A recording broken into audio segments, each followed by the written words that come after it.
never been hit like this before. Turning Point USA is scrambling. And to be honest with you, the damage is so bad, I don't even know if it's recoverable. Because he was, getting death threats all the time. He knew that there were people that wanted to hurt him. And obviously we took precautions in that way, but he was prepared. And he told me personally, he told members of the board and other executives at the organization that should something happen, that Erika was going to be the person that took over. So Erika Kirk is allegedly learning a brutal lesson loyalty inside TPUSA. Doesn't mean much if you're not the right kind of person, because now there are serious claims that certain board members have been quietly scheming to push her out entirely. And according to insiders, this isn't just about leadership anymore.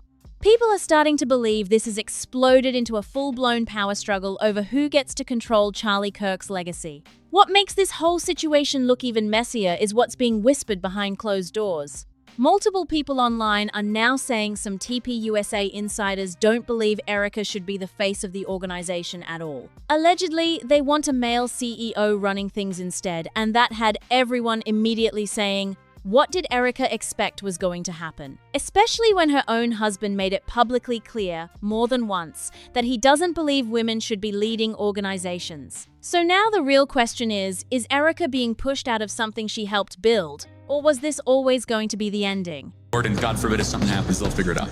I appoint my wife to run Turning Point USA if something happens to me. Erika would do a great job. Even before any of this went public, there had already been quiet rumblings for months that Erika's position inside TPUSA was anything but secure. Online chatter suggested that some supporters felt like she just wasn't connecting with the base the way she needed to. Every public appearance, every awkward moment, every leadership rumor kept piling onto that conversation. But what really sent everything into overdrive was a single tweet from YouTuber Chase Geyser, who posted straight up, Erika Kirk will step down from her role in TPUSA. That's it. And even though it got community noted almost instantly, it didn't slow anything down. If anything, it threw gasoline on an already burning fire. Within hours, the timeline exploded with reactions, theories, and people acting like this confirmed everything they had already been suspecting. Some said they saw it coming months ago. Others claimed TPUSA had been internally unstable ever since Erika stepped more publicly into the spotlight. And then there were people flat out celebrating the possibility of her leaving, saying they never believed she belonged in the CEO seat to begin with. But then a bigger question started circulating. Why would Chase Geyser post something that specific unless he had already heard something happening behind the scenes? And just like that, the door swung wide open to an even messier conversation about who inside TPUSA. I worked nonstop. My phone received hundreds of phone calls on September 10th, thousands of text messages, and multiple times I kind of got reprimanded for not being responsive enough to people, but I literally just could not keep up with everything that was happening between my email and my personal phone and my work phone. It was just non-stop. And I've seen a video of a coworker of mine who was also released from Turning Point. She spoke about 20-hour days. Yeah, absolutely. Those were very, very real, especially for those first 2 months post Charlie's assassination. Might actually want Erika gone. Honestly, before that tweet ever exploded, Erika probably already saw the writing on the wall because the frustration surrounding her didn't just appear overnight. One of the first major controversies tied to her leadership was the wave of layoffs that hit just weeks into her tenure. But things got way more personal after former employee Aubrey Leitch uploaded a lengthy Twitter rant detailing what it was really like working under Erika Kirk. According to Aubrey, TPUSA had actually been a solid place to work, right up until around 2022 into 2023, which happens to be the exact period Erika allegedly started becoming far more involved behind the scenes. But the darkest part of the rant was what Aubrey claimed happened after Charlie passed away on September 10th. Despite how emotionally devastating the situation allegedly was for staff, employees were reportedly still expected to keep everything running without pause. She described people pulling 2 zero-hour days, handling responsibilities completely outside their actual job descriptions, all while trying to process an unimaginable loss. And then Aubrey dropped the detail that really set people off. She claimed she was allegedly berated for not being responsive enough even while staff were reportedly receiving no breaks, no extra support, and no additional compensation for the crushing workload they were carrying. It's just been go, go, go for almost the past 6 months with like no extra compensation, no breaks, no real, hey, let's grieve as a family, you know, let's take some time and we'll pick back up where we left off in just a little while. And when Erika would publicly describe TPUSA as a family, Aubrey basically called that image completely fictional. According to Aubrey, nobody was even given the space to properly grieve together before the layoffs started rolling in. Getting let go afterward just made the whole thing feel even colder, and the disappointment in her words was hard to miss. Now, whether every single claim Aubrey made is completely accurate or not, the damage online was instant. Because once former employees start publicly speaking out like that, people automatically start wondering what's happening internally that nobody is talking about yet. But what really turned heads was how fast Erika jumped in to shut the rumors down herself. Before people could even fully process the Chase Geyser tweet, Erika responded directly with, "First I'm hearing of it." And the way she said it almost came across like she found the whole thing laughable. Like there was absolutely no reason anyone should genuinely believe she was stepping down from TPUSA. But her response didn't slow the conversation down at all. If anything, it pulled people even deeper into it. Now, part of the reason this hit TPUSA fans so hard. I didn't know they could do that. I hate Zoom. I never like Zoom. Sorry, you guys. I just wanted to say first and foremost, my heart obviously is broken for you guys as much as it is for our family. You guys lost not only a boss, but someone that you looked up to, someone that you believed in his mission. Is because many of them genuinely believed Erika had everything locked down. Between the sparkly sequin suits, massive stage productions, and over-the-top pyrotechnics at events, she carried herself like someone who had fully stepped into the CEO role without a single doubt. From the outside, it looked like she had the whole operation under control. But then people started bringing up that leaked staff meeting video again, and that clip shifted the entire tone of the conversation fast. Because in the footage, reportedly filmed just days after Charlie passed, Erika is seen addressing staff while sounding surprisingly upbeat, talking about moving forward and keeping the work going. And the reaction to that footage? It hit people hard. Online, people immediately connected that clip back to what former employees like Aubrey had already been claiming, that staff never really got the space to grieve or emotionally process what happened before being thrown straight back into non-stop work mode. So when that leaked video resurfaced, a lot of viewers suddenly started saying those former staff allegations didn't sound so exaggerated anymore. And honestly, the timing of everything coming out together was what made it hit so differently. Because it wasn't just one claim or one video, it was layer after layer of information dropping at almost the exact same time. So effectively, Erika Kirk has been completely destroying their chapters from the inside, which is insane because their donors are so heavily reliant on giving to Turning Point USA because of their chapter infrastructure. And if there's one thing that we know about Turning Point, it's that all they care about is money. So no matter what, they are not going to let their donors walk away. Which means that their only way out of this without losing their donors is that Erika Kirk will have to step down. And every single piece seemed to connect back to the same central question.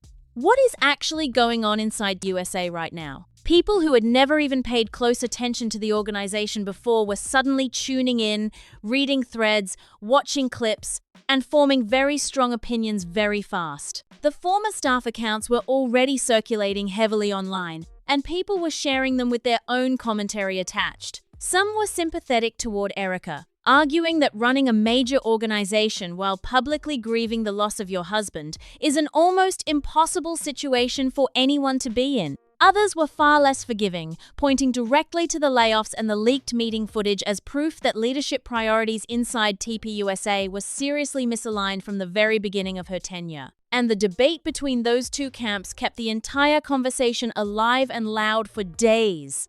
What made it even more complicated was that TPUSA itself wasn't exactly rushing to get ahead of the narrative. There was no official, transparent statement addressing the layoffs in a way that actually satisfied people. There was no public acknowledgement of the emotional toll the situation placed on staff. And that silence for a lot of people spoke volumes. Because when an organization that constantly talks about values and family openly struggles to apply those same values internally, A lot of organizations and groups, as soon as a founder leaves, it just kind of collapses. A lot of my job is not always in the day-to-day details. It's very much vision casting, very much driving success. But we have a great board, and God forbid if something happens, they'll figure it out.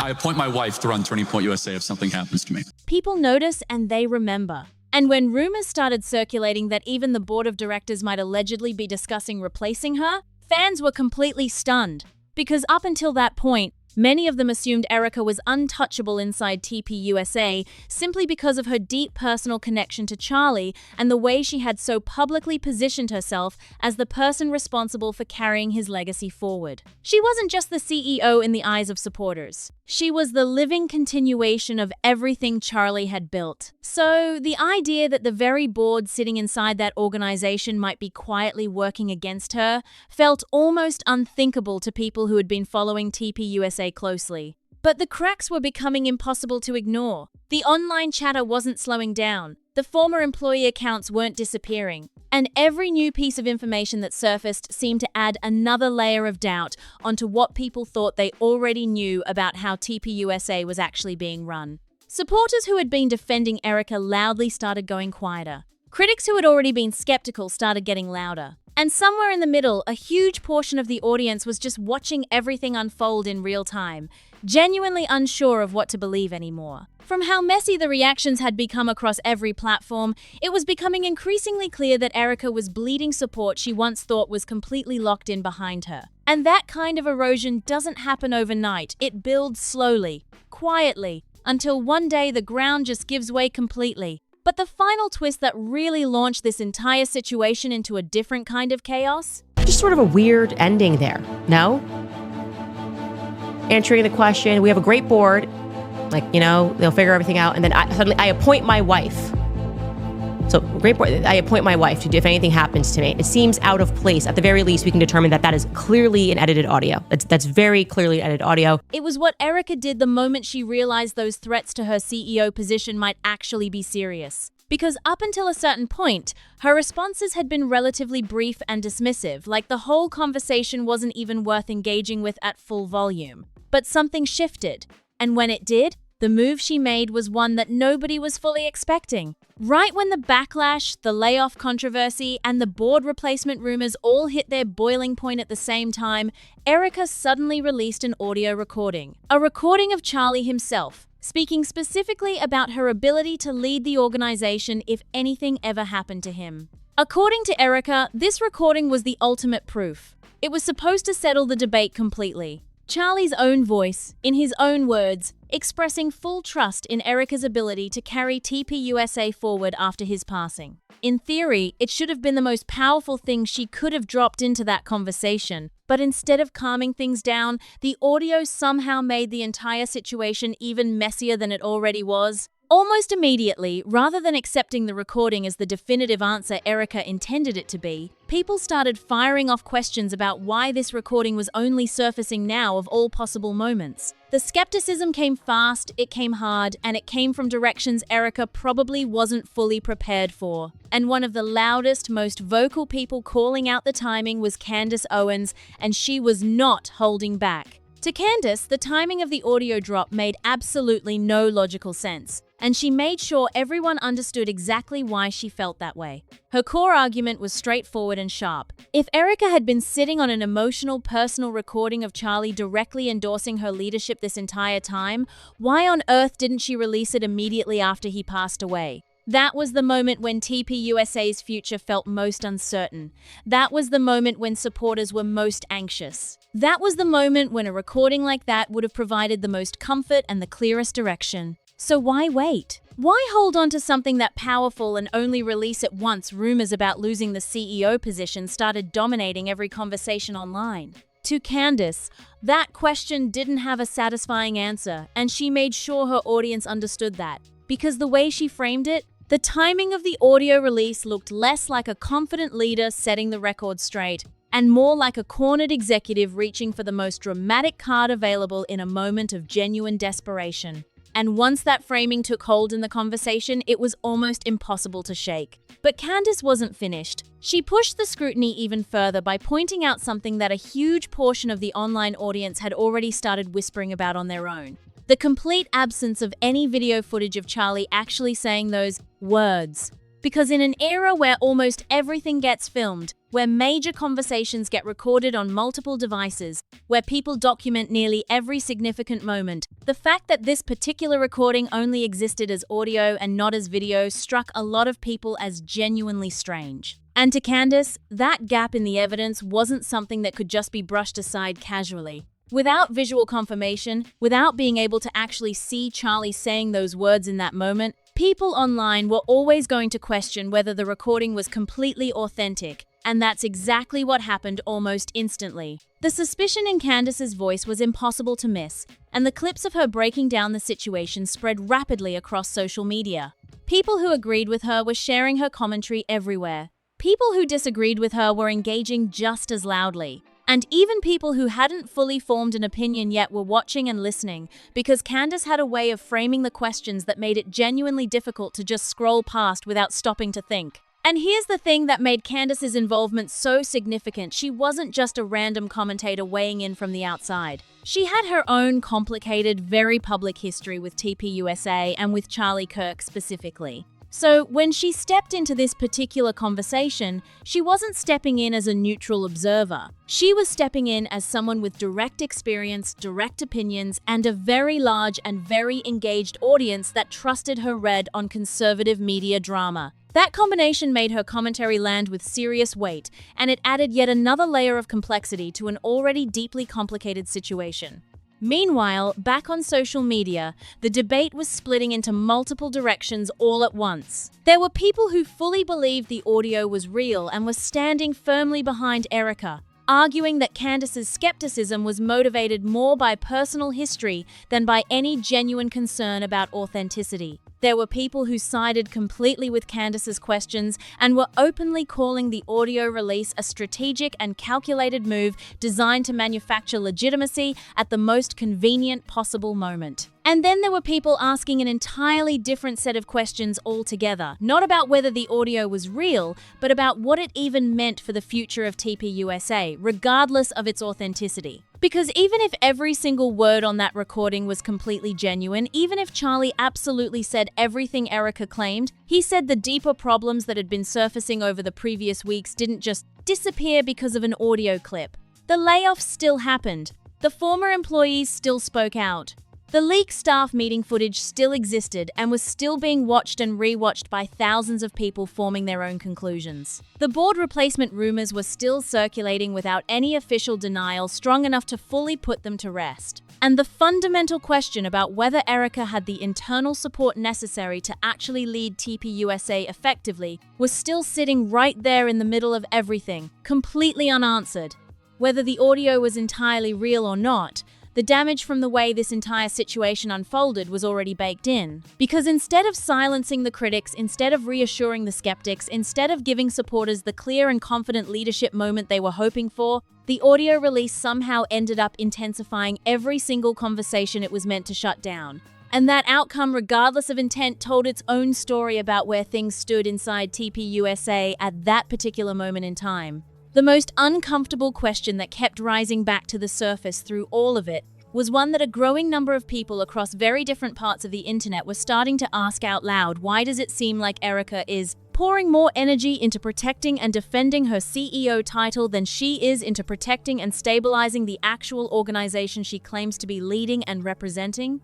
Because to a lot of observers, those two things should never be in competition with each other. A leader who is truly focused on the mission shouldn't need to spend this much visible energy on securing their own position. And the fact that so much of Erika's public response energy appeared to be directed at her own survival inside the organization, rather than at addressing the very real concerns that former staff had raised, that contrast was not lost on people who were paying close attention. The conversation around TPUSA and Erika's leadership wasn't just a passing social media moment anymore. It had evolved into something that touched on bigger questions about power, loyalty, grief, workplace culture, and what it actually means to lead an organization built on a specific set of values when the person most associated with those values is no longer there to enforce them? And those kinds of questions don't get resolved quickly, and they don't get resolved cleanly, especially not when so many different people with so many different agendas are all pulling the story in different directions at the same time. What happens next inside TPUSA is something a lot of people are watching very closely. Because depending on how Erika handles the road ahead, whether she stabilizes her position, whether the board drama escalates further, whether more former employees decide to speak out, or whether new information surfaces that changes the entire picture again, the outcome could reshape what TPUSA looks like for years to come. And for an organization that has positioned itself as one of the most influential forces in conservative media and politics, that is not a small thing. Not even close. If this story had your jaw on the floor, you already know exactly what to do. Smash that like button, hit subscribe if you haven't already, and share this with someone who needs to see what's really going on. Drop everything you're thinking in the comments below, because this conversation is far from over and I want to hear exactly where you stand on all of it. See you in the next one.